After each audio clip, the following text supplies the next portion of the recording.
really wish I wasn't so polite because I would really just like to just say all those actual things. You're not always polite. Beth, learn. Rude. Okay. Welcome to Fit2B Radio. Slip on your minimal sneakers, notch your headphones into your ears, tuck your smartphone into your pocket, and take us along for a walk while we talk. Or just grab a cup of your favorite drink and get on the floor and stretch a bit while we bring you all things fitness, core, and diastases recti related. Wow. What do we call this, Beth? Fit2B Radio. Hey everybody, welcome to Fit2B Radio. My name is Chris Behnke and I'm here with Beth Learn. She is the founder of Fit2B Studio. She is also a super health guru, a fitness professional, certified fitness expert. She's also a very passionate walker, race walker, competition, I don't think she's got official sponsors. Actually, yeah, she's even got real sponsors sometimes. She loves doing these race events. So we want to talk on this podcast today about race walking and walking. Beth's favorite thing, or one of them. I have a lot of favorite fitness activities, but I have really come to enjoy race walking. Why is that? Because to some people that are listening to this, they're going to say, A, I didn't know race walking was a thing, and B, are you kidding me? So what do you say to those people? I'm not kidding. Okay, right off, I'm going to say that I discovered several years ago after race walking for a while that you can burn more calories race walking than you can jogging, and that really cemented it for me. Yeah. I'm sold. You don't even need to say anything more.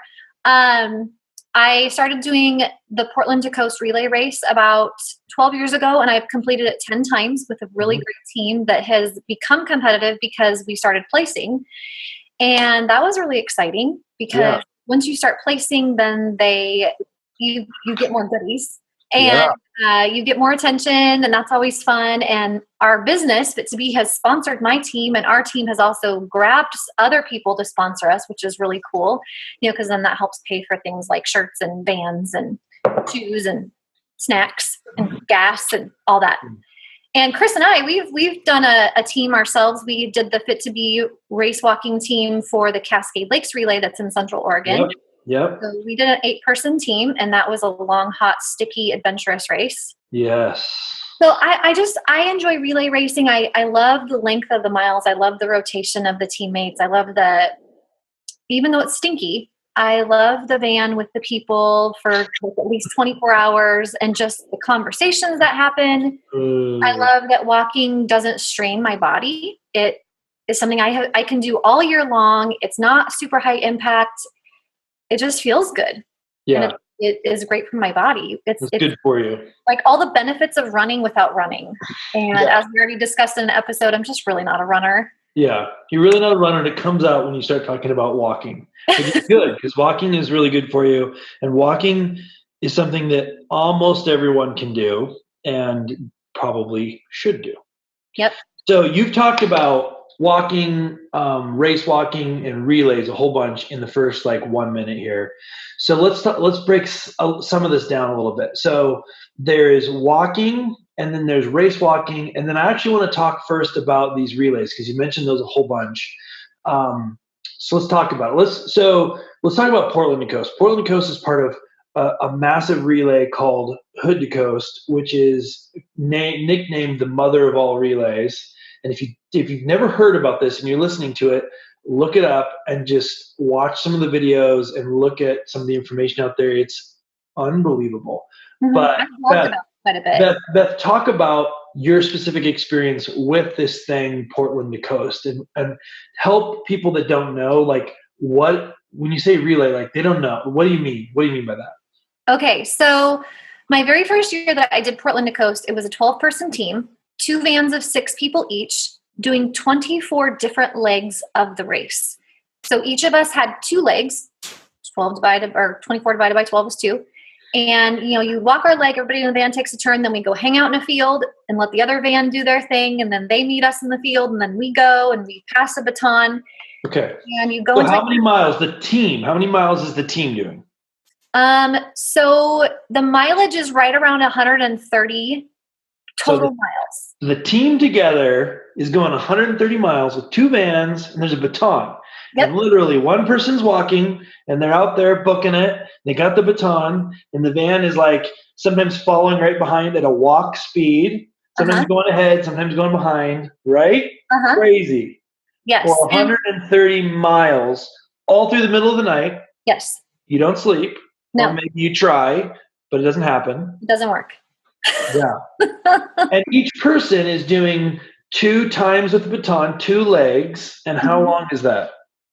Well, it depends on which legs you have. Like some of the legs are as short as 3-ish miles. Other legs are 7.8 miles. So the last several years, my competitive team has been an 8-person team, which means that we all have 3 legs. And this last year, my legs totaled just under 20 miles. So I had 3 different legs, and one of them was like,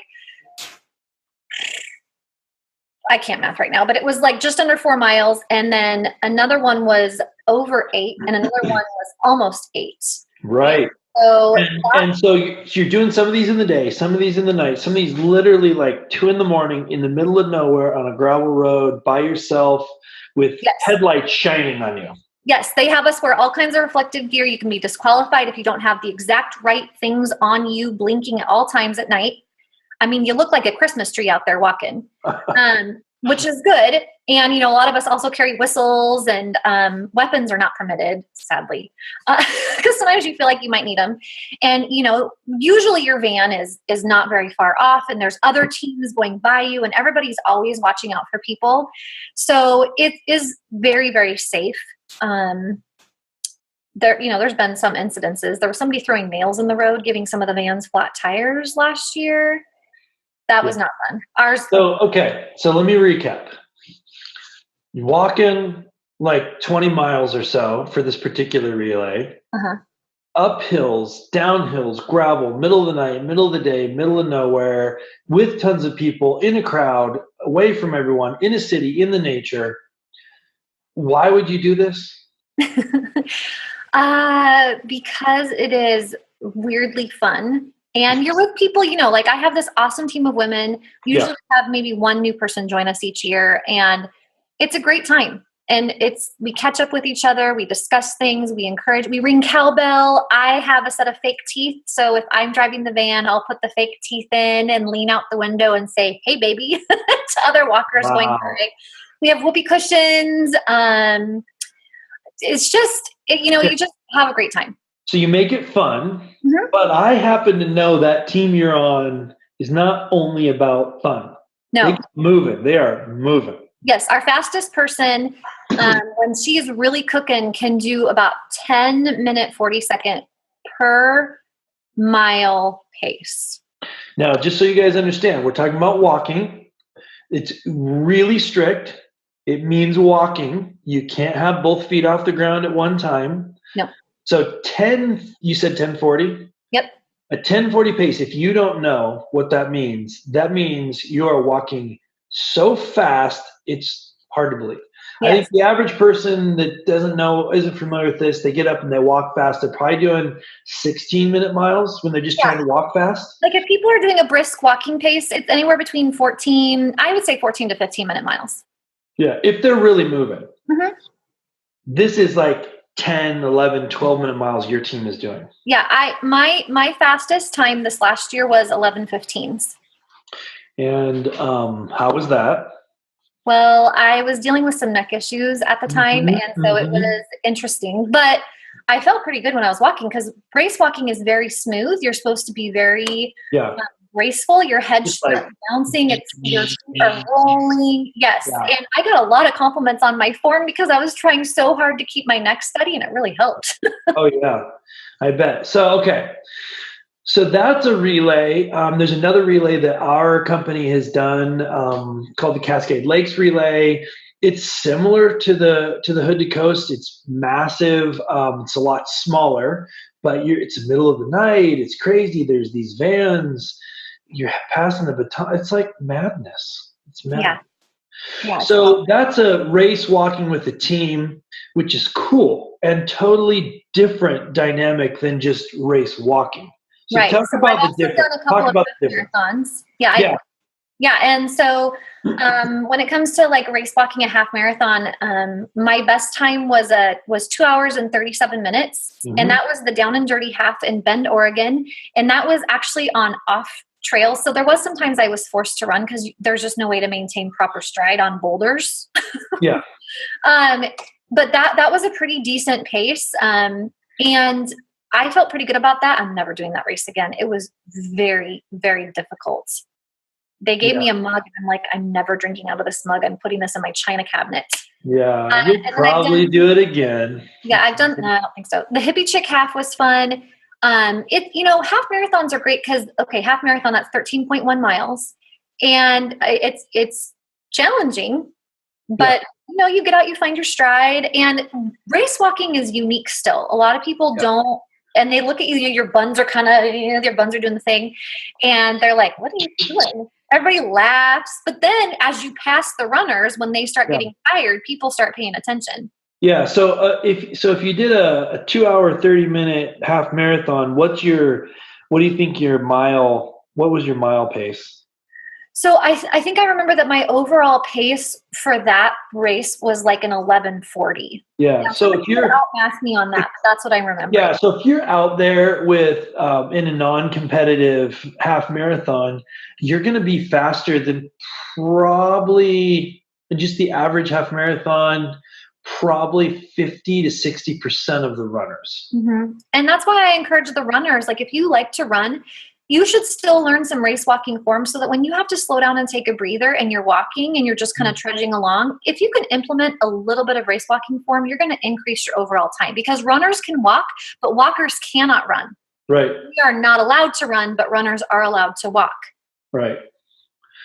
So the nice thing is you can kind of, if you're running a long distance like that, you can leverage learning some race walking technique to get past cramps, get past the fatigue of a steep hill. Mm-hmm. Maybe if you're running and you push to the top of the hill, but then you're like, man, I don't want to injure myself. I don't want to be miserable. Mm-hmm.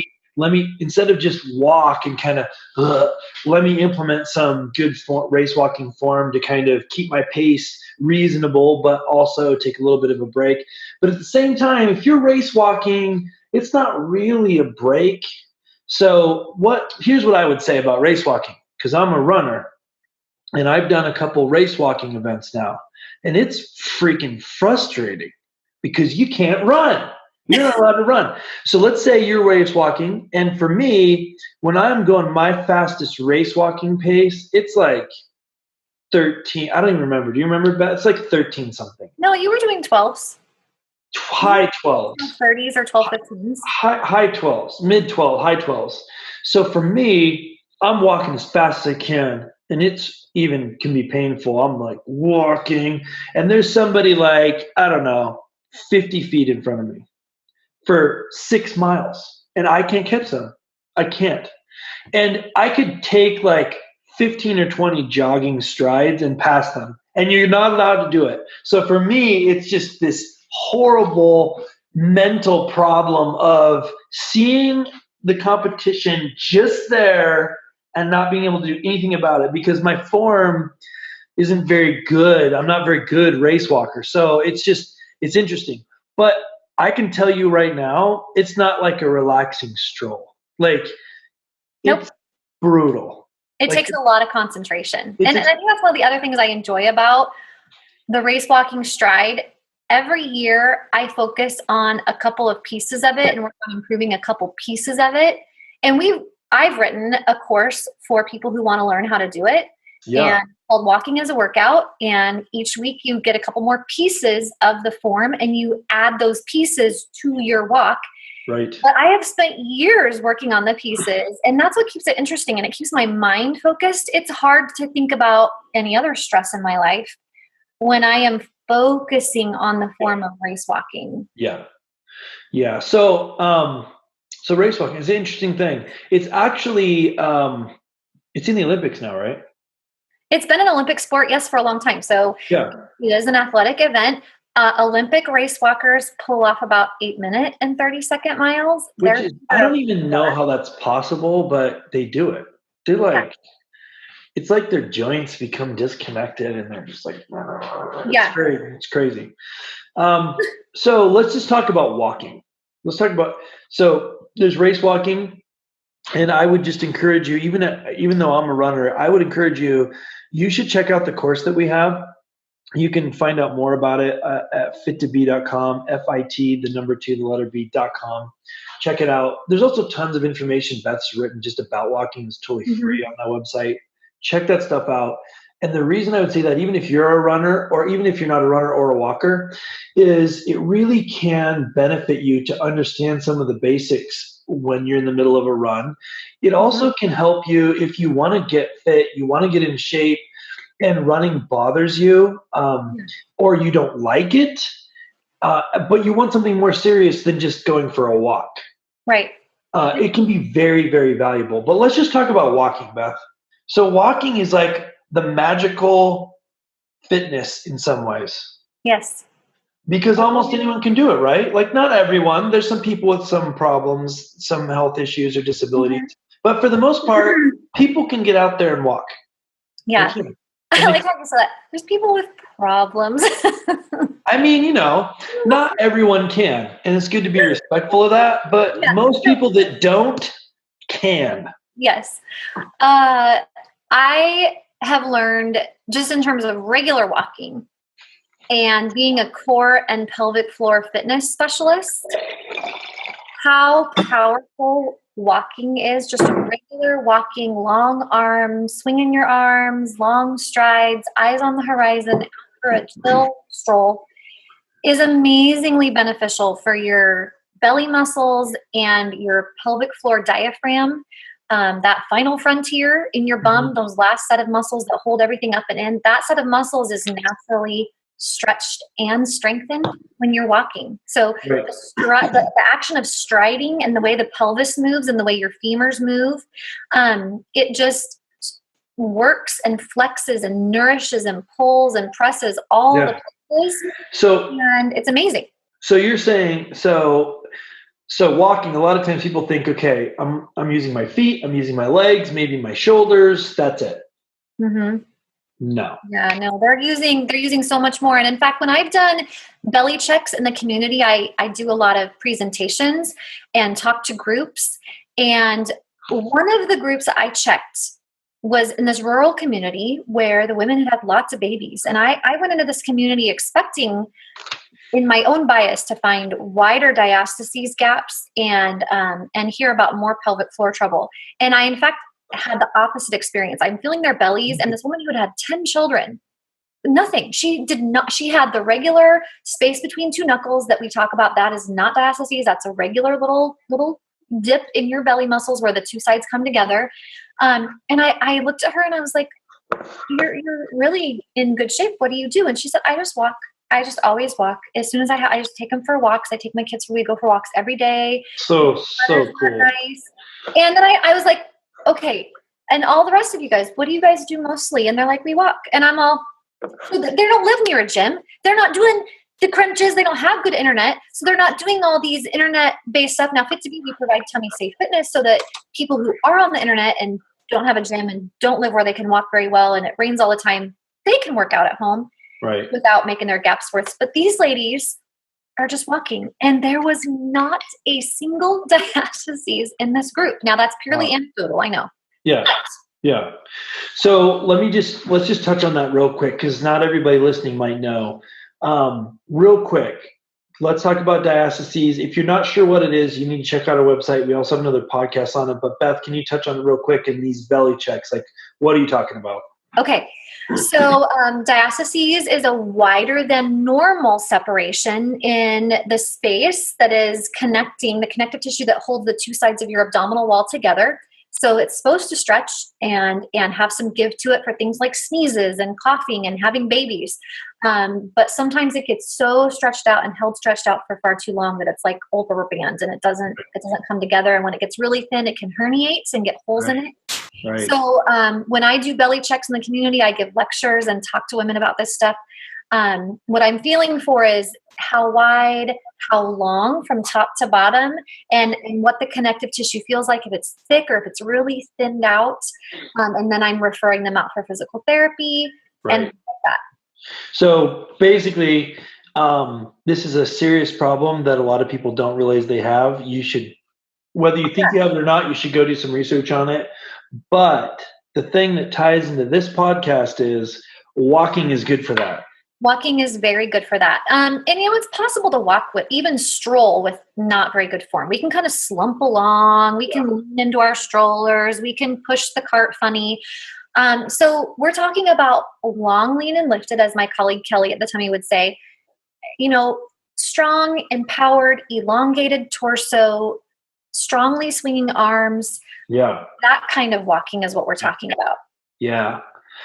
So good. So good. I also think, I'm just going to say it, like, people, you should walk. There's not an excuse for you to not walk. Yeah. And there's a biomechanist, Katie Bowman from Nutritious Movement. She also has the Aligned and Well site, I think is what it used to be called. She's a big advocate of walking, and she's the one that she had a event called Understanding Your Pelvic Floor, Going Beyond Kegels. And she spent like an hour talking about walking and how it plays in, and how we as a society have outsourced a lot of our walking. We drive, we ride, we cycle. Yeah. And that stuff takes away our opportunities to just walk. And it's good, like, it's a good overall healthy kind of activity. It's also good for all the stuff that we know we should be doing. It's good for weight loss. I spent a lot of time traveling to places like New York. And in New York, people are skinnier. And one of the reasons, the biggest reasons is because they commute on their feet. Yep. That a lot of people walk sometimes a couple of miles every single day commuting. Rain, and Japan is the same way. Snow, sleet, super hot summers, they're walking. It just becomes part of the lifestyle. And I think that we get so like automated, like you're saying, we're outsourcing our walking, that we kind of lose touch with some of these basic things that are super obvious and kind of silly that we don't do. And you really should make time for it. And sometimes maybe you should walk someplace instead of drive there or ride there, and give yourself a little bit of extra time. It's going to lower your stress, also going to make you a healthier person. So let's say someone's listening to this, Beth, and they're like, yeah, I don't know. I'm always so bored, or how do I get into that? What would you say to them? And maybe they don't even want to get into race walking. Maybe they just want to start walking. What do you think? Well, there's the standard cliche of park a little further from the store. And you also have all the people that are trying to rack up steps on their little pedometers, their devices. And that is beneficial. We need more movement. But I would say that you just can't replace a good daily stroll. For me, right now, what that looks like is going to get my mail. My mailbox is not just right outside. My mailbox is down the road a little bit. And so I can choose to pick up that mail in my car on my way in. And sometimes I do. But more often than not, I choose to walk down and get it. And it's not a long distance, but it gets me outside. It gets me some vitamin D. It gets me some fresh air. It gets me some motion. That motion usually propels other motion. I end up doing a little bit more after that. Sometimes I'll do an extra lap out and back. Yeah. And that matters. And, the weather doesn't always cooperate, but working a walk into your day as much as you can, short or long. Don't be a dictator with yourself about distance. Yeah. Just go. Just go and do it. Just go and do it, and you'll benefit from it. So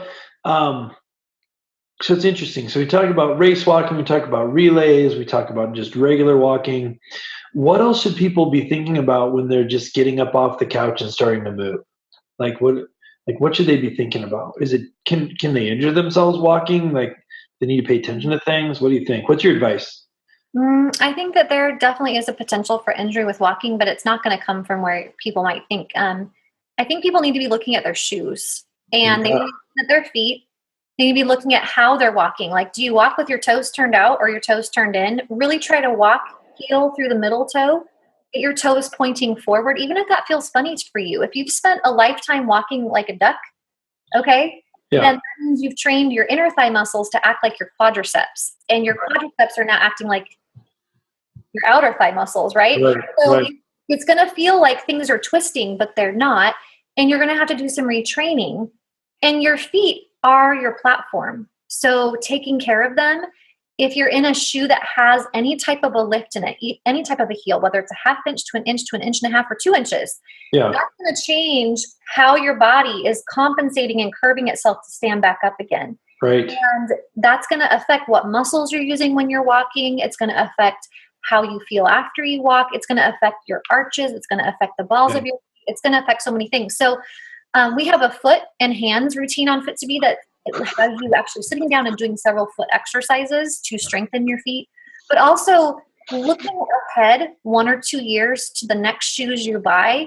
And this is also something that Katie Bowman really advocates for. And I'm totally on the bandwagon with this and have gradually changed my shoes to feel more minimal. Because our feet are designed to feel and to sense and to mold.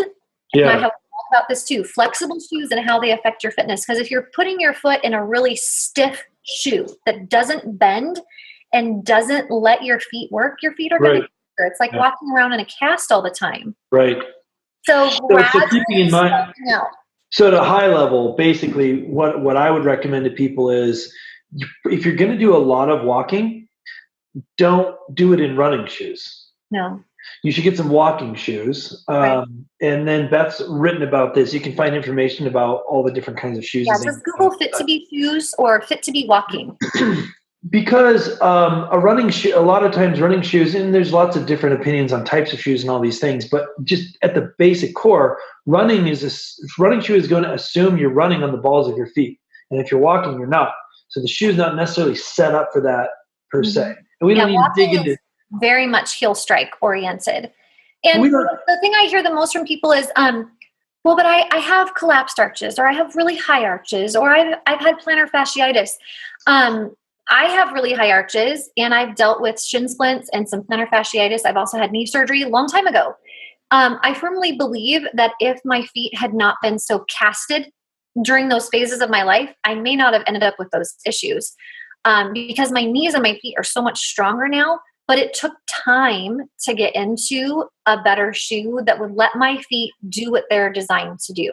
Yeah. So it wouldn't, we say the same thing for bellies that fits for feet as well. And that is, if we were designed to fall apart this fast, that wouldn't be a good evolutionary design, and it wouldn't be a good creationary design. Okay. If we have babies and fall apart, or we go for a run and fall apart, or we go for a long walk and we fall apart, well, what is wrong? What is between the design, us, and the earth?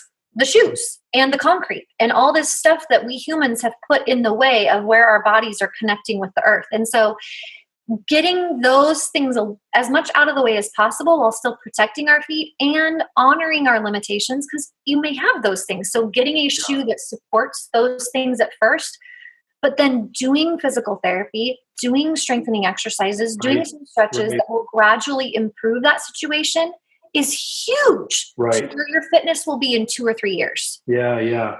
So if I was going to summarize, somebody wants to get into it, I was going to summarize, you're saying, first of all, just do it. Just do it. Just walk. If you miss days, don't beat yourself up and go walking. Just get up, back out there and go walking. Okay. If you're going to be walking a lot, or you're going to take it seriously, you're not even talking about speed walking. You're just going to be walking, get some good walking shoes. Yeah, your feet deserve it. You deserve it. If you enjoy walking, take care of your feet. Do it. It's important. No, I wouldn't recommend going and spending $150 on walking shoes when you haven't gone for a walk yet. So, but definitely you owe it to yourself to have the right equipment to support what you're doing. And there's a lot of resources out there that can help you with that, but make sure that you do it. And then as you're doing this, if you want to get into race walking, it's a super beneficial thing to do. Yeah. It's very healthy. It's a good exercise for total body fitness. Even though a lot of times people think, walking how can that be that helpful? It's surprising. Do you think that people are surprised because they don't need a lot of equipment, because it is so easy? Like, really, all you need is shoes and Glide. Okay, now that you said it, real quick, what is Glide? Yeah, you just need shoes. You said it. But if you're going to race walk, you need shoes and Glide.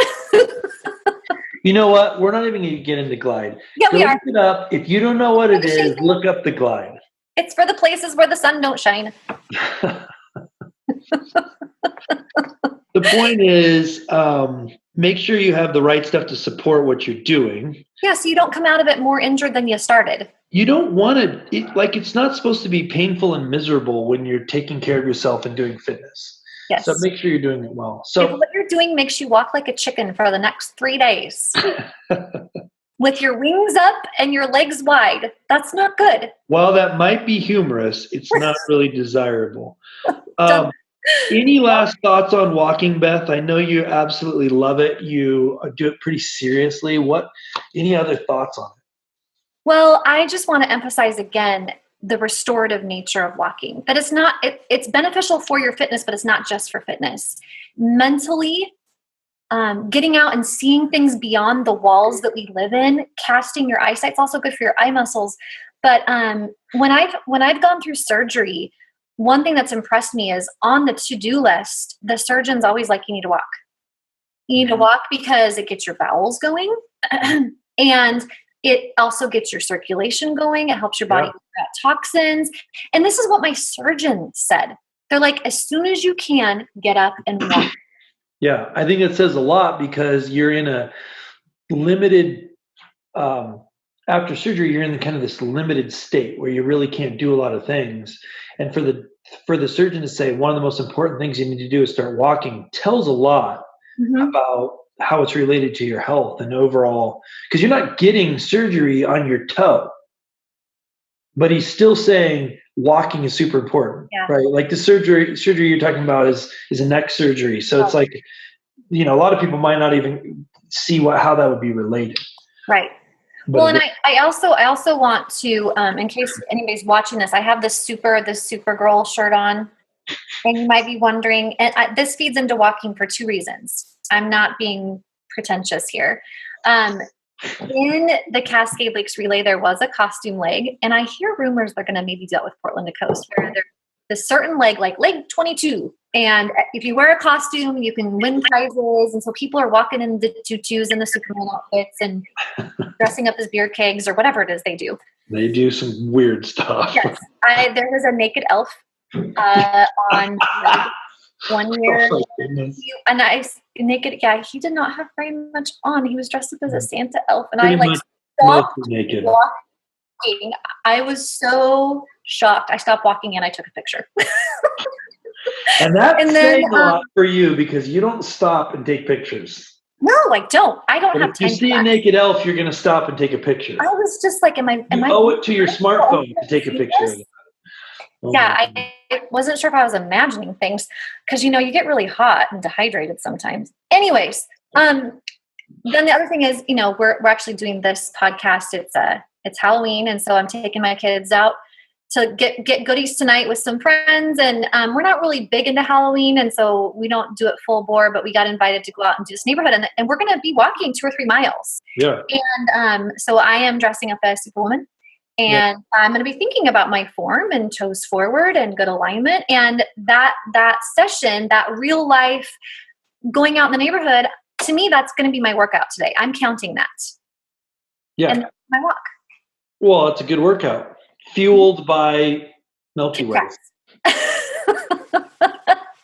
No, we don't ever eat candy around here. I hope not, because that wouldn't be healthy. That would not. We don't know. Well, thank you. If this is the first podcast you're listening to, I encourage you to subscribe to our other podcasts. We're talking about real things all the time related to your health. Tons of good content there. I would also encourage you to subscribe to our YouTube channel and visit our website. There's a lot of free resources at fit2b.com, FIT, the number 2, the letter B.com. We also have some paid information there. We've got some e-courses, tons of valuable resources, membership to a fitness site. We even have a course about walking called Walking as a Workout. If you're interested at all about walking, I would go check that out for sure. If you have questions, let us know. Join our Facebook community. We will answer those questions. We might even use those questions in podcasts. So definitely want to stay connected to us. And thanks for your time today. Until next time, get out there and walk. You wanted to say something. I did. That your download. We have an audio download too. Oh yeah, we have an audio download. We're building more of them as well. Super quick on that. It is a interval-based workout that can be used with walking, running. If you've got waterproof headphones, swimming, cycling, anything. It's interval-based. It's about 35, 40 minutes long. It's a coaching audio workout that you can download, put on your music player, your phone, or whatever. And that is with Chris. It is with Chris, Coach Chris, right there. It's workout contribution to Fit2B. It's fabulous, and we're getting demands for more. So yes, he will be. We're doing more. We'll do more and more of those. This particular one's kind of an intermediate interval training workout, and I encourage you to check it out. I think it's pretty good. The coach on there is brilliant. But anyway, go check our stuff out. We have lots of valuable information for you guys. And until next time, get out there and do some walking. I think you should go do that today, right now. Walk. Go walk. Maybe you were walking while listening to the podcast, but if not, check out our other podcasts and go for a walk right now. Okay. You will. I will. I should go. Bye. Have a fit day.